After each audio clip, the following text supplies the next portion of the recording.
Guys, today I'm going to do a video called, I'm going to be reading, Racing in the Rain? Yeah, and try to find legs throughout the video.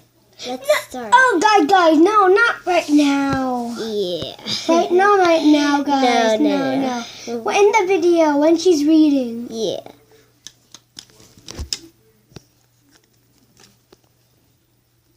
Okay, guys, so I'm going to be reading chapter 2. And hope you enjoy. Remember to picture everything in your mind. And remember, find legs. Yeah, throughout the video. If you did, great job. Yeah. He picks me out of a pile of puppies, a tangled, rolling mass of paws and ears and tails. We were behind a barn in a smelly field near a town in eastern Washington called Spangle. I don't remember much about where I came from, but I remember my mother. She was a big Labrador who could walk who could walk slowly across the yard as my littler mates and I crashed after her. Honestly, our mother didn't seem to like us much, and she was fairly indifferent to whatever we ate or starved. She seemed relative when either one of us left. One fewer yipping puppy tracked her down to drain her of her milk. I never knew my father. The people on the farm told Danny that he was a shepherd poodle mix, but I don't believe it. I never saw a dog that looked like one on the farm. The leader was nice, but the alpha man, the guy in charge, was mean. He would look you in the eyes and lie even if telling the truth. It was just easy. He went on at length about the differences in little gents of dog breeds. He firmly believed that shepherds were more gentle, therefore a puppy could more desirable and more valuable if it was mixed of these breeds. All a bunch of junk. Everyone knows that shepherds and poodles aren't especially smart. They were research reactors, not independent thinkers, especially the blue-eyed sheepdogs from down under Australia that people make such a fuss over when they catch a frisbee. Sure, they're clever and quick, but they don't think outside the box. They're all about conversation. I don't know. I'm sure my father was a triever, because trievers are problem solvers. They do what you tell them, but only if it happens to be in line with what they wanted to do anyway. There was a triever like that one on the farm, and really big. Is that chapter 3? Yes, an early, big and brown, black, tough. No one messed with him. He didn't stay with us in the graded field behind the house.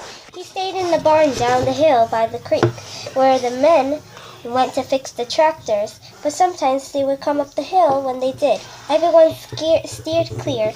Word in the field, he was fighting a dog. The alpha man kept separate because he'd kill a dog for sniffing in his direction.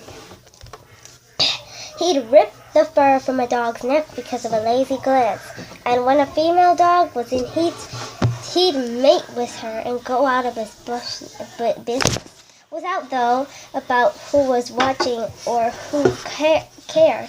I'm often wondering if he's in fact my father.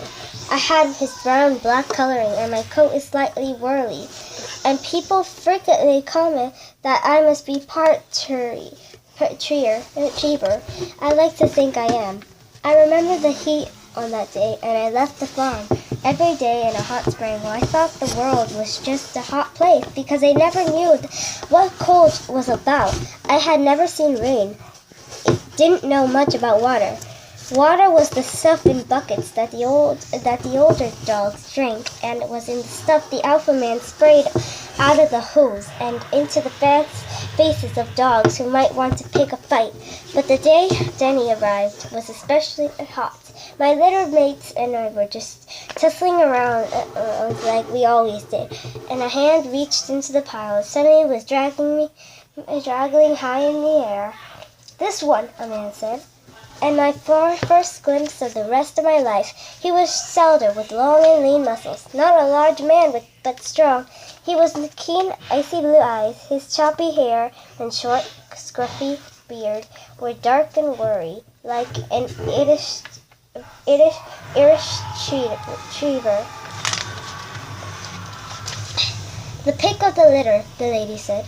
She was nice, and I always liked it when she cuddled us in her soft lap. The sweetest, the best. We were thinking of keeping him, the alpha man said, stepping up with his big boots caked with mud from the creek, where he had patching a fence that was the line he always used. Heck, I was a pup only a dozen weeks old, and I already heard that line a bunch of times. He used to get more money. Will you let him go? For a price, the alpha man said, squinting at the sky. Bleached the pale blue by the sun. For a price. And that's all because this is chapter 3 and I already finished. Guys, did you spot the spider? Yeah. If you saw the spider, congratulations. Shout out to Yonji's Canals for helping me make this video. And also shout out to FGTV. No!